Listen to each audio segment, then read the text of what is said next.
What? No. The heck? Why can I not leave this screen? Come on. Come on. I don't want to watch Roma.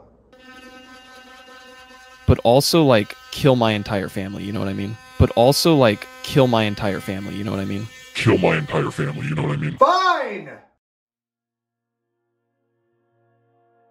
What a boring film. Look, Roma is a film that I think is so boring. There's no substance. There's nothing. It's a movie that I watched, and literally the entire time I was like, okay, the plot can start at any moment now. Find the appeal in watching essentially like paint dry on a wall.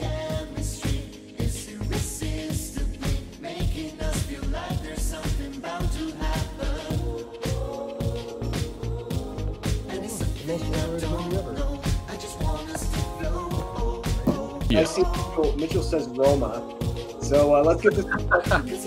Oh man, I absolutely hate Roma, and I absolutely hate you. I watched the film, and the entire time I was like, when does the plot start? Like, honestly, I cannot stand that movie. I'm that's picture. Like, I just don't like it. That's one of those movies that I can watch on a Sunday afternoon.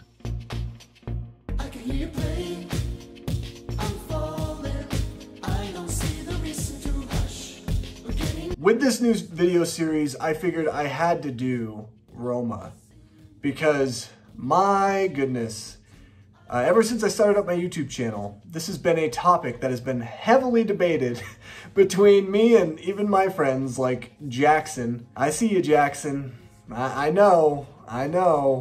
And even some of your guys' comments. And I figured, you know what, it's time. It's time for me to bury the hatchet once and for all as I give Roma, Alfonso Cuarón's masterpiece, a second chance. Welcome to Second Chance Movies. These are movies that I've watched before, maybe not even all the way through, and I did not like them. I just could not get into it, and these are movies that are heralded by some people as masterpieces or as just movies that are so good. And there's going to be some on here that aren't really good, but I kind of want to see if I can give them a second chance. Knowing what I know, separating myself with some time between the first time I watched a movie and the second time I watched a movie. This first one is on Alfonso Cuarón's Roma. Roma. I have said things about this movie, as you can see from the beginning of this video, but the two things I hung up on with Roma was that, number one, it was boring. I compared it to paint drying on a wall. And number two, I said it had zero plot. First time I experienced this movie, I didn't finish it all the way. And the reason for that was because I just found this movie to be very pretentious, very boring, and very wide. And I'm going to talk about those wide shots because, my goodness, Alfonso Cuarón goes for broke with the amount of wide shots that he uses in this movie. Usually these are shots that are establishing shots, but it seems like to him, every scene in this movie, every single sequence and every single minute of this movie is one establishing shot. This is going to be a very highly and disputed video. And if you guys want to give me your guys' takes and opinions on Roma, let me know down below in the comment section of this video. This is a video that I feel like is much anticipated, and not only for some of my friends and you guys watching, but also for myself. I actually did. I sat down and I watched Roma, and it was, let me tell you, it was hard. It was really hard. It took a couple of days because I just could not for the life of me get invested in this movie whatsoever. And that's the biggest problem I've had with this movie is, like, I want to like it. I do. I want to like Alfonso Cuarón's vision, but I just find this movie to be so dull and lifeless in so many different ways. Let me talk about the positive, because there are good things about this movie, and I don't want it to be all hate, like I hate this movie. It's not like that at all. There are things that I can really admire about this movie. Number one, the cinematography, which was actually filmed by Alfonso Cuarón himself, was masterful. It wasn't great, it was masterful. It's a thing of beauty. It looks literally like art. And at times I felt like I wasn't even watching a movie with the shots that they were able to pull off in this movie, whether it be the waves of the ocean coming in, whether it be the fact that this movie was shot in black and white, the fact that the landscapes of this movie look like you're actually there with the characters. The textures of this movie look so good. Like there's a scene at the end of the movie where there's rain on a windshield. I couldn't believe how beautiful and astounding it looked. Another thing that I actually liked about this movie is that there is tragedy in this film. And I've never really talked about that tragedy because it was at that point in the movie where I kind of checked out the first time I watched it and didn't even continue. But Cleo, the protagonist of the story, losing her baby was tragic. I felt horrific for this character because this was like basically the only hope of semblance that she had left, losing her scumbag boyfriend, basically having this family that loves her but yet still tears her down because she is working for them and she's a servant, and so she is portrayed as lesser than them. And like the one thing finally in this world that gives her some bit of love or hope for the future is just ripped away and gone. And there's some tragedy that happens after this event where you feel even worse for the character because you find out that she really didn't want this baby to be born in this world with what she was going through.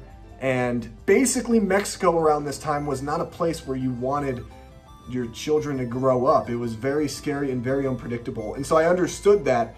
And I will say that that tragedy actually hit home to me. And I actually found it to be quite dreadful and sad. And I felt sorrow for the character of Cleo. With those things out of the way, let's talk about the reasons why I gave this movie a second chance. How about that? There's 2 points of why I decided I needed to make this series of second chance movies. And it was actually based on this movie that I decided to make this series. And like I said, the first one is I found this movie to be very dull and very boring. The second thing is that this movie doesn't really have a true plot. And to be honest with you, I agree with both of those 2 points to an extent. I'm not going to say the entire movie's boring. I'm not going to say the entire movie is plotless, but it doesn't feel like the movie really ever keeps up with itself, as really it just felt like, let's just go into Mexico in the 1970s, show you what's happening, and that's basically it. You're going to hang out with these characters. We're going to show you what Mexico life was like in 1970s for those who were servants. And yeah, I mean, there's one shot in particular where this is so like in your face, and that is a scene where Cleo is literally washing clothes at a pila, which is interesting. I lived in El Salvador for 2 years, so like I actually could really relate to a lot of the stuff that was happening in this movie in terms of like the social, economic things that were happening to these characters, also the political activism that was happening, as well as some of the labor that these characters had to go to. And also there was one shot in particular where she goes to find her friend who's a maid as well, who works for the same family's ex-boyfriend or boyfriend. I can't remember what he became. I think his name's like Rodrigo or something. But he lives in this place that reminded me so much of different areas that I went to when I was in El Salvador. And it was pretty interesting to see that. So I can relate to certain things that happened in this movie. But I gotta talk about the things that I found boring and the things that I found plotless in this film. The opening credits, boring. I hate the opening credits of this movie. I really do. I think it's one of the worst opening credit sequences I've ever seen in a film. And I understand why it was there to show you that this is what you're going to get into. This is who your protagonist is. But I don't like it. I don't like it. It's pretentious. It's slow. And it just doesn't feel like it really invites me in to want to watch more. It's at that point in the movie where I'm just like, and this is the opening credits where I'm just like, I'm checked out. I don't even care. Like, you have to hook me in. And this opening doesn't really hook me in, to be honest with you. That's me though. The pretension in this movie, another thing that's boring. I feel like Alfonso Cuarón, he was so focused on making this movie look beautiful, but there's so much pretension. And some of it works to an effect, and some of it does not work at all. And I found that to be really frustrating because as the movie was going, I felt like the pace was slowing. Every single time something picked up in this movie that grabbed me and that I was interested in, the movie just slows down to a lull. And I I felt that it was just so dreadful to get through certain scenes in this film. And that's why I had to like take a couple of days to watch this movie, because at that point in time, I was like, I am getting tired. My eyes are starting to close. I'm getting bored. Please move faster. Do something with this film. And then in terms of like the plotless structure of this movie, there's a scene where they go and visit their family for the holidays. That was the scene when I realized that this movie doesn't have a traditional plot, because it feels like it's a hangout movie telling us that this character, Cleo, that you're watching, she is a servant. How is she impacted by her servitude? We don't really know. To be honest, she just stays the same pretty much. Like, she learns a lot at the end of the film, but the first 2 acts, nothing is covered. Nothing. I mean, it's like from the moment that the film starts to the time where they're at this party hanging out with their relatives, the family, by the way, not the servant. Cleo is there with the family working, but the entire time, that allotted time, nothing happens in this movie. Like, nothing. The husband leaves, he's just gone.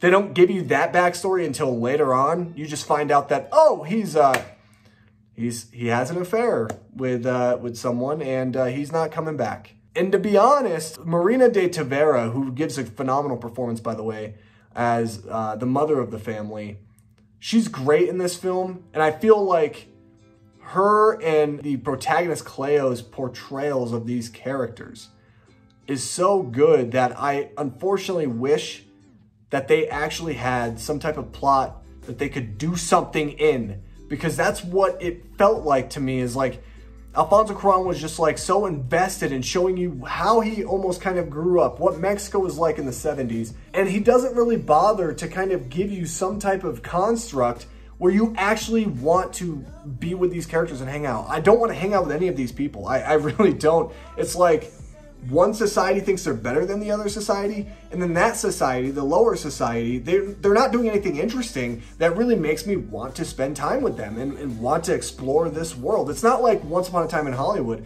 where you love both Leo and Brad Pitt's characters. They're different in their own ways. They have their own struggles, but there's something unique about them. Give them these moments to really loosen up and have some joy in. This movie doesn't really do that.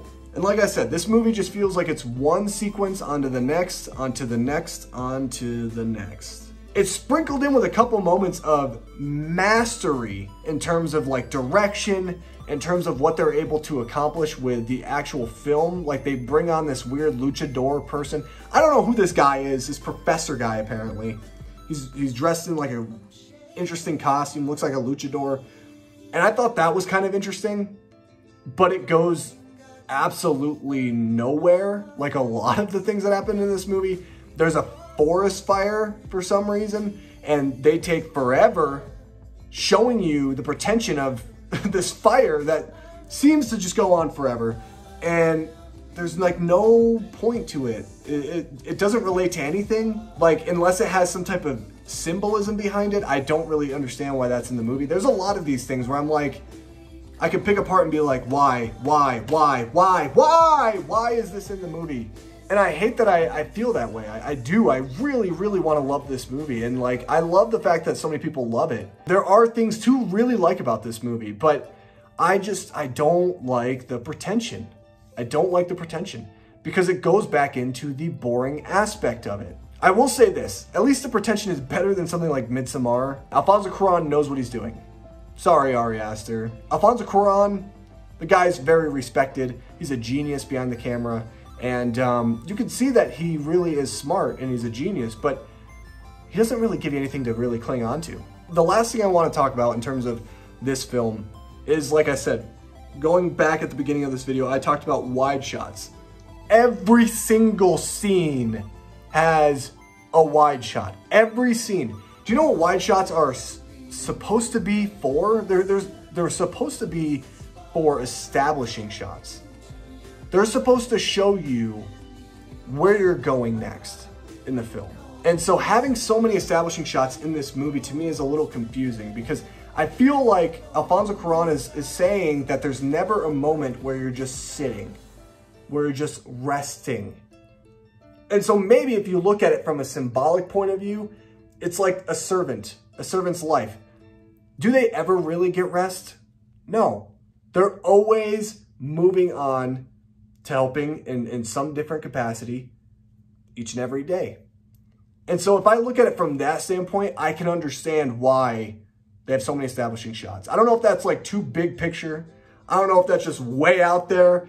I believe that this is why they're doing establishing shots in this film. Maybe they're just doing them because Alfonso Cuarón just wants to show his mastery on display, which again, he's a master.